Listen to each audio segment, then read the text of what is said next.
Protocole wallon de décontamination de masques, de premiers résultats très positifs.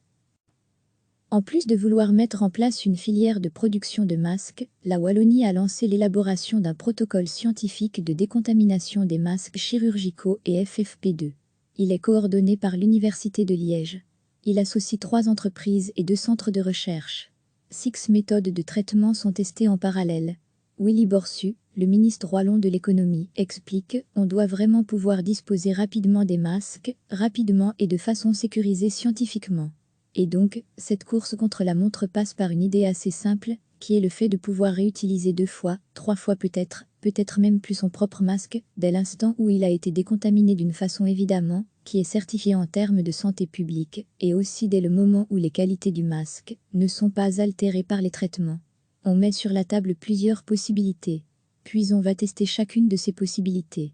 Et plusieurs d'entre elles vont pouvoir aboutir, dans des conditions de rapidité acceptables, et bien sûr dans des conditions techniques, technologiques et financières qui le soient tout autant.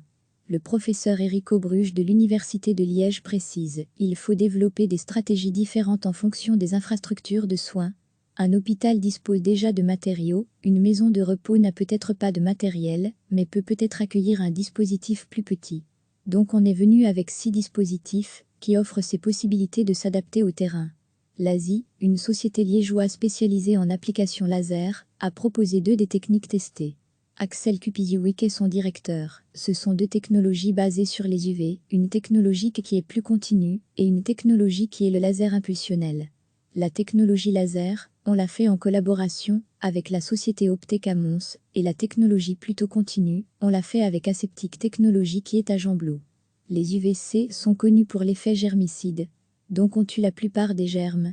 Ici, on irradie les masques avec une grosse dose d'UV de manière sécurisée, avec un temps qui est défini pour tuer 1 million de fois tout ce qui est germes et virus, et bien sûr garder les propriétés de filtration du masque.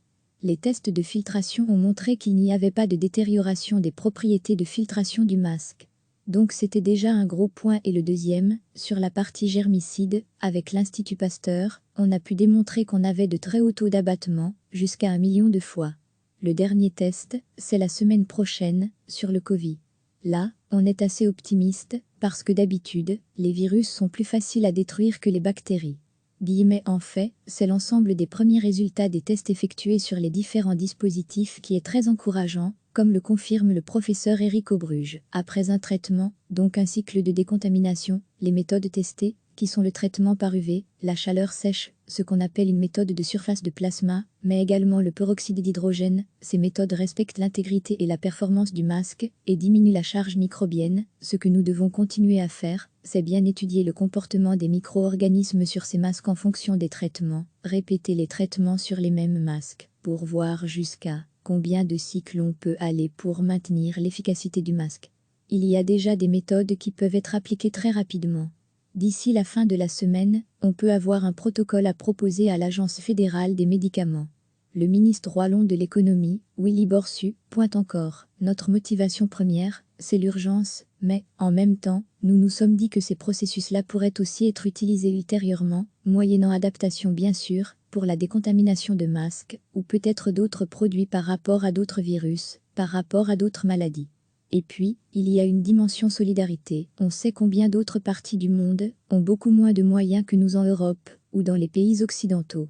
Donc le fait de pouvoir mettre à disposition ce type d'équipement pour des pays émergents par exemple leur permettra aussi de lutter chez eux contre les maladies et de donner à leurs professionnels de la santé des équipements certifiés et aussi décontaminés. Recevez chaque matin l'essentiel de l'actualité. En plus de vouloir mettre en place une filière de production de masques, la Wallonie a lancé l'élaboration d'un protocole scientifique de décontamination des masques chirurgicaux et FFP2. Il est coordonné par l'Université de Liège. Il associe 3 entreprises et 2 centres de recherche. 6 méthodes de traitement sont testées en parallèle. Willy Borsu, le ministre wallon de l'économie, explique « On doit vraiment pouvoir disposer rapidement des masques, rapidement et de façon sécurisée scientifiquement. » Et donc, cette course contre la montre passe par une idée assez simple, qui est le fait de pouvoir réutiliser 2 fois, 3 fois peut-être même plus son propre masque, dès l'instant où il a été décontaminé d'une façon évidemment, qui est certifiée en termes de santé publique, et aussi dès le moment où les qualités du masque ne sont pas altérées par les traitements. On met sur la table plusieurs possibilités. Puis on va tester chacune de ces possibilités.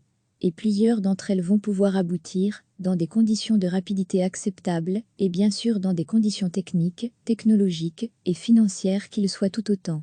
Le professeur Éric Aubruge de l'Université de Liège précise: il faut développer des stratégies différentes en fonction des infrastructures de soins. Un hôpital dispose déjà de matériaux, une maison de repos n'a peut-être pas de matériel, mais peut-être accueillir un dispositif plus petit. Donc on est venu avec 6 dispositifs, qui offrent ces possibilités de s'adapter au terrain. L'Asie, une société liégeoise spécialisée en applications laser, a proposé 2 des techniques testées. Axel Kupiziewicz est son directeur. Ce sont 2 technologies basées sur les UV, une technologie qui est plus continue, et une technologie qui est le laser impulsionnel. La technologie laser, on l'a fait en collaboration avec la société Optec à Mons, et la technologie plutôt continue, on l'a fait avec Aseptic Technology qui est à Gembloux. Les UVC sont connus pour l'effet germicide, donc on tue la plupart des germes. Ici, on irradie les masques avec une grosse dose d'UV de manière sécurisée, avec un temps qui est défini pour tuer 1 million de fois tout ce qui est germes et virus, et bien sûr garder les propriétés de filtration du masque. Les tests de filtration ont montré qu'il n'y avait pas de détérioration des propriétés de filtration du masque. Donc c'était déjà un gros point. Et le deuxième, sur la partie germicide, avec l'Institut Pasteur, on a pu démontrer qu'on avait de très hauts taux d'abattement, jusqu'à 1 million de fois.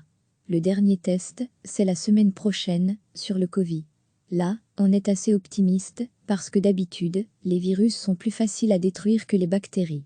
Mais en fait, c'est l'ensemble des premiers résultats des tests effectués sur les différents dispositifs qui est très encourageant, comme le confirme le professeur Éric Aubruge. Après un traitement, donc un cycle de décontamination, les méthodes testées, qui sont le traitement par UV, la chaleur sèche, ce qu'on appelle une méthode de surface de plasma, mais également le peroxyde d'hydrogène, ces méthodes respectent l'intégrité et la performance du masque, et diminuent la charge microbienne. Ce que nous devons continuer à faire, c'est bien étudier le comportement des micro-organismes sur ces masques en fonction des traitements, répéter les traitements sur les mêmes masques, pour voir jusqu'à combien de cycles on peut aller pour maintenir l'efficacité du masque. Il y a déjà des méthodes qui peuvent être appliquées très rapidement. D'ici la fin de la semaine, on peut avoir un protocole à proposer à l'Agence fédérale des médicaments. Le ministre wallon de l'économie, Willy Borsu, pointe encore: notre motivation première, c'est l'urgence, mais, en même temps, nous nous sommes dit que ces processus-là pourraient aussi être utilisés ultérieurement, moyennant adaptation bien sûr, pour la décontamination de masques, ou peut-être d'autres produits par rapport à d'autres virus, par rapport à d'autres maladies. Et puis, il y a une dimension solidarité. On sait combien d'autres parties du monde ont beaucoup moins de moyens que nous en Europe, ou dans les pays occidentaux. Donc le fait de pouvoir mettre à disposition ce type d'équipement pour des pays émergents par exemple leur permettra aussi de lutter chez eux contre les maladies, et de donner à leurs professionnels de la santé des équipements certifiés et aussi décontaminés. Cliquez sur s'abonner pour recevoir les dernières nouvelles.